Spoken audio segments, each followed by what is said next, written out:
important. Remember, kidney nag-filter ng blood because it removes toxins, it balances the fluid, di ba? Pag uminom kayo ng maraming tubig, ang susunod na gagawin nyo? Pupunta kayo sa CR, iihi kayo. Because the kidney will balance the fluid in our body. The kidney will balance your electrolytes, sodium, potassium, calcium, to regulate everything. Maraming function ng kidney, no? And also, it's also in the kidney that is responsible for our blood production. Nagsesecrete ng important hormone ang kidney to stimulate our bone marrow to produce your red blood cells. So hindi lang siya naglilinis ng dugo, may role pa siya sa pag-produce ng ating blood cells.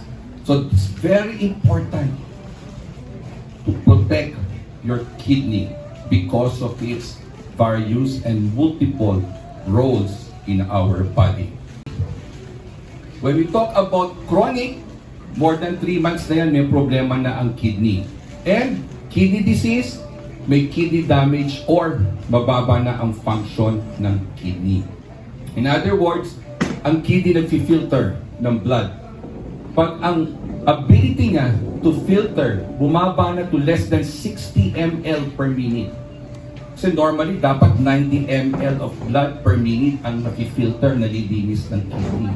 Pag bumaba na to 60 in more than 3 months, inulit nyo, ganun pa din, mababa na.